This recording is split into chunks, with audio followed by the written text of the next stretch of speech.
Welcome to Snyder's Inc., where the fun never ends.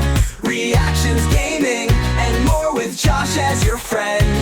Tune in, buckle up, it's a ride you don't wanna miss. Snyder's Inc., let's dive in, feel the ultimate bliss.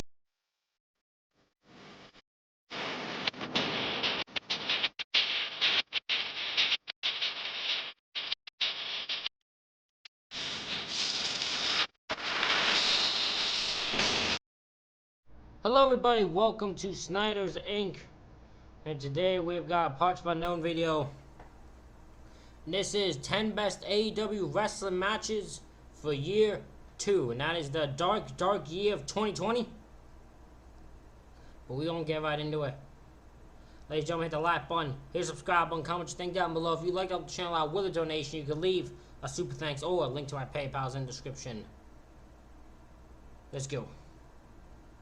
AEW is toddling into its terrible twos across a tightrope of TNT. They didn't have any matches involving zombies, and I didn't realize that was a bar I needed major American promotions to clear. Seriously though, AEW is flourishing right now, going unopposed on Wednesday night, hitting the million viewer mark on more than one occasion, and their last 2 pay-per-views pulled in the promotion's highest buy rates to date. This is great. Having another major player in town is good news for everyone, wrestling fans, wrestlers, and especially the people at WWE are releasing with what now appears to be grim regularity. It's not been a perfect year. AEW still has stuff to learn about medical standards during live broadcasts and how to build exploding rings, but even then, holy moly, this was a tough list to put together. They've got some really good wrestlers over there, you guys. I'm Adam, hailing from Parts of Unknown, and these are the 10 best matches from AEW Year 2, The Wrath of Khan. But before we kick into the list, we notice that some of you watch our videos without subscribing. We get it, button pressing is hard, but it does make a pretty big difference to the kind of ad revenue we can pull in, so if you could just click that button. It's all about them dollar bills. Help me out. Hit the subscribe button so I can collect more dollar bills. It's what we all need to survive. Right? Like, we all need it. So do it. We all need money. So hit the button And the bell, all those lovely buttons, we'd appreciate it. Okay, thank you, bye. Honorable mention, the great match, shame about the finish, twins. Just wanted to make a quick shout out to the barbed wire exploding death match and the blood and guts match. Both seem destined to be consigned to the popular opinion dustbin based purely on shoddily executed finishes, i.e. laughable shit boom booms and a poorly shot stunt fall. This is a shame as both matches were very good up until those endings, very different from what you normally see in mainstream American wrestling, and featuring character peak performances from Eddie Kingston and MJF respectively, but the only thing they remember is the finish. Not my words, the words of my friend and lover, Vincent Kennedy McMahon. Number 10, Brian Cage and Ricky Starks versus Sting and Darby Allin Revolution. A sizzling... I'm surprised this is on the list. Because I was thinking of any 2020... This wasn't 2020, right? No, this might have been 2021. Actually, no. No, because if I was thinking any match between them, weirdly, it would have been Sting and Darby versus Men of the Year. Because that match is fun. The edited one, I actually don't think is the best. The one between Men of the Year, though, I think that's in 2020, isn't it? I think. Was that in year 1? Well, no, because this is Sting for... Why is it down on this list? That's better than this one.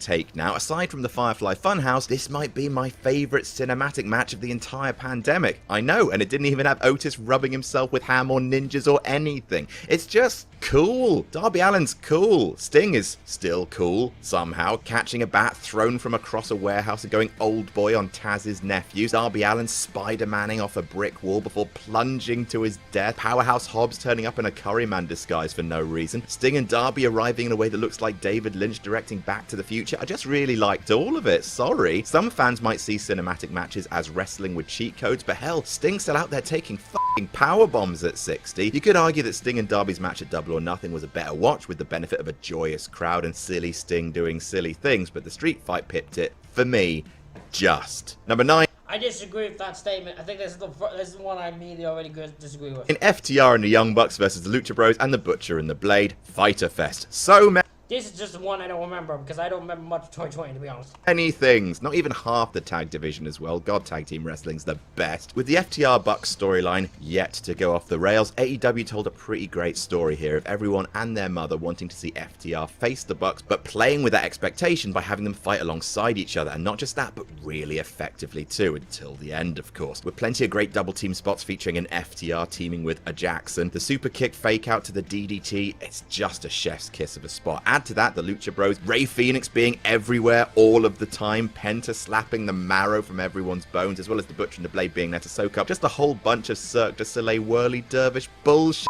And then there's the stupidest, coolest, and stupidest Canadian destroyer of all time. It's just a lot, but sometimes more is more. Number 8, Rey Fénix versus Kenny Omega, New Year's Smash Night 1. Do you think Rey Fénix and Kenny Omega, as much as we want to say, can have a good match with fucking ease? Them two are naturally able to have insane matches. They're both fucking insane. Can't say them about. They're both just fucking insane. think Rey Fénix is going to be AEW champion one day? Like, he's one of the most consistently awesome, consistently inventive. I don't think he will, actually, unless he is like the TNT and he just wins it by accident.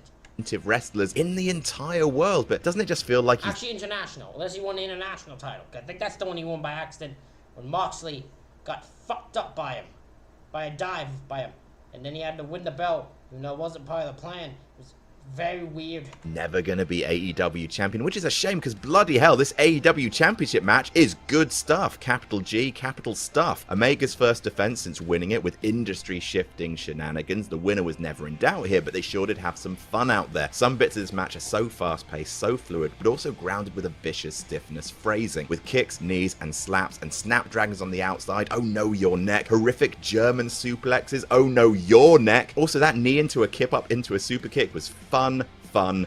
So yeah, it's a bunch of moves, but all the moves are very good. And after the match, the Good Brothers make their AEW debut fun for all the family, as long as your family regularly features on Being the Elite. Number 7, the Young Bucks versus Death Triangle Dynamite. Oh, hello again, Rey Fénix. You get everywhere. There is so much violent dancing in this match. It's a spot fest Sunday with whip spots, crush spots, spot sauce, and a cherry on the spot. But when it's all so beautifully timed and crisp like this, you can't help but just sit there with your mouth hanging open, get that Sunday down ya. This list isn't just going to be a list of Elite Family Spot Fest, promise, but if flippy is your bag, it doesn't really get much better than this. Could have done without all the cuts to tag teams watching in the stands, TBH, although the crowd chanting, "Those are fake" at the Bucks Dior Jordans was hilarious. There's just a bit of everything that you expect from the names involved. Dickhead posturing from the Bucks, Rey Fénix doing ludicrous things like just swan-tonning over the top rope to the outside, walking tightropes, hitting thrust kicks mid-tightrope, another crazy, dumb Canadian destroyer, Pac being a vicious, weirdly strong Geordie beastie, the diabolical mask-based finish. It's all here. Tag team wrestling is the f***ing best. Number 9, Kenny Omega versus Orange Cassidy versus Pac. The one match Luke Owen used on Wrestle Talk puts over way more than it should be. Because anytime he wants to talk about why Kenny Omega is a better champion than Roman, which he does say it in ring-wise, is this match. Because he says, oh, I totally believe that Pac or Orange Cassidy win. No, you fucking did it. No one believed for a second that Kenny Omega was going to lose to either of these fuckers. No one did. I don't even want to hear the lies you present. No, you didn't. Double or Nothing. Double or Nothing was a hell of a show. We've already talked about the Sting match, but also the Stadium Stampede was fun. Hangman Page was over like Rover, and John Moxley and Eddie Kingston versus the Young Bucks was dangerously close to making this list. Ain't no one cutting promos like Mox and Eddie right now, but match of the night belonged to the AEW title. Omega's first defense in front of a capacity crowd, and it made all the difference in the world. It's one of the best triple threats in recent memory. Everyone's over and everyone's working their arse off, especially and ironically Orange Cassidy, who's out here hitting double Hurricane Ranas and more Superman punches than a litter of Roman Reigns. It also features one of my favourite spots of the year with Omega just yeeting Pac into the corner. Lots of amazing spots, most of which made the most of the triple threat stipulation. There's generally too many fun moments to list them all, just go and watch it again. Number 5, Santana and Ortiz versus Best Friends, Dynamite. Parking lot brawls used to be an excuse to take a whole bunch of shortcuts in a match. A few spots here or there, but then the rest of the match is just some sweaty dudes grunting and walking each other around like they're escorting a drunk friend home, pausing to bash each other's heads into stuff in an endless cycle of tedium, unrelated shot of Edge and Orton from Mania 36. Not so this match, which is not only an unbelievable amount of fun, but has possibly the funniest closing moment in wrestling TV history. That middle finger man, Gold Star Trent's mom. It was just a day at the office where everything went right. All the spots worked, the sledgehammer lodging in the glass, the windscreen buckling perfectly under Trent after the dual powerbomb, Orange Cassidy emerging from the boot like Slacker Gandalf riding in from the east. Creatively violent, violently creative, no shortcuts taken. Number 4, Cody Rhodes versus Mr. Brody Lee.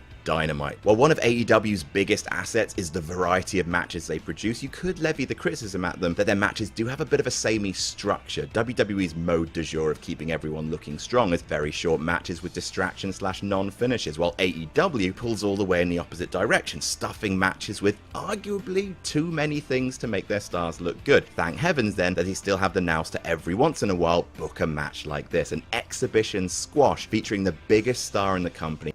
I didn't know if this was the squash or the dog collar. Because I think they both could be on here. This is fun. It's fortunate that Cody saw this. No offense to Cody, he was on. But he saw the squash match work. I think he did like 2 or 3 other times.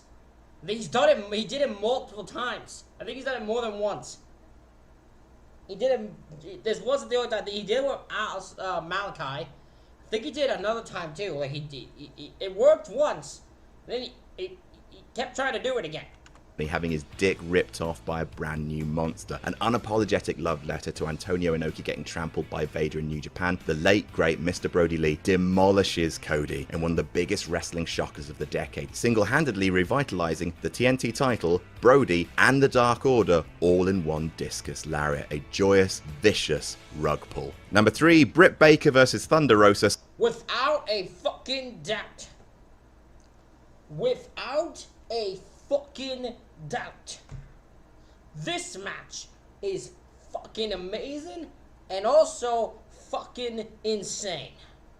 St. Patrick's Day Slam. Earning the most improved sticker in year 2 is AEW's women's division. It's still not quite to the standard of NXT. It's still lacking in a few areas of its presentation, but the company has made... And it still is to this fucking day, still lacking in some areas in presentation. Some big strides. Britt Baker becoming champ, the women's eliminator having some really fun matches like Rhea versus Serena Deeb, Nyla Rose and Vicky Guerrero was a really fun pairing, but the single biggest improvement was bringing Thunder Rosa on board from the NWA. Thunder Rosa is brilliant, and she ended up having one of the best overall rivalries in AEW's history with Baker, the division's strongest character, culminating in a lights out match at St. Patrick's Day Slam. It's good, bringing a level of bloody brutality that you so rarely see even in Western women's wrestling, with Britt Baker making her boyfriend's death matches look like Sunday at the community center. There's biting of wounds, G's, Death Valley drivers onto ladders, a crimson masked Baker taking a powerbomb onto thumbtacks. It's star cementing stuff and a giant bloody footprint in the right direction for women's wrestling in AEW. Number 2, the Young Bucks versus FTR Full Gear. A comprehensive history of tag team wrestling squeezed into 30 glorious minutes. It's not quite as good as the Revolution tag, but hell, it's close, and that's saying something. After what was, let's be honest, a build that was WWE levels of way more convoluted than a dream match needed to be, this blow-off was everything we always hoped it would be, combining the best traits of both teams, the jaw-dropping spot intricacy of yeah, because I guess technically year 1 is like... It's not January to January, is it? It's probably like the first show to the first thing. Right. I forgot about that. It's like first Double or Nothing to the next one, right? I think it's something like that. Bucks versus a psychological focus of FTR. Not only did both teams do their thing, they even forced a change in their opponents. The relentless limb work to Matt Jackson's ankle forced the Bucks to slow down and wrestle a more emotionally and narratively resonant match than they usually do. And Cash Wheeler ending up courting ruin by going for a flip rather than a fist. It felt like a match that could only be possible with these two specific teams, and that is the highest compliment I can think of for the work each pair has done to build their signature style. AEW continues to to reign supreme as the king of tag wrestling. And speaking of, number 1, John Silver, Alex Reynolds, and Adam Page versus the Inner Circle, Brody Lee's celebration of life. I mean, yeah, the strongest possible argument you can make for wrestling being a brief escape from life's cruelty. How wrestling can create a symbol of that cruelty, which can, if only for one night, be defeated with strength and courage and help from dear friends. MJF going off on -1, only for him to make the difference in the finish. The papers, the run-in from Eric Redbeard Rowan, John Silver's best day emerging from one of his worst. It's also beautifully, profoundly silly. Modern wrestling is inextricably linked from the production process. Hell, one of the reasons it's so compulsive is watching real-life decision-making and drama seep onto the camera. It's also one of the reasons why there's so much drama around AEW, because not only is it a wrestling show, but it's also the enemy of WWE. As an isolated match, this is a... Fuck!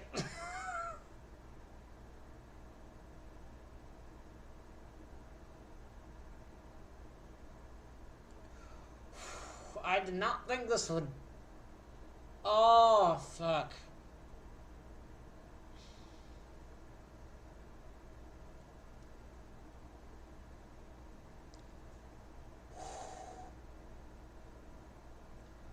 I did not think this would get me to fucking just almost cry. Oh man, my brain's just thinking about Brody now.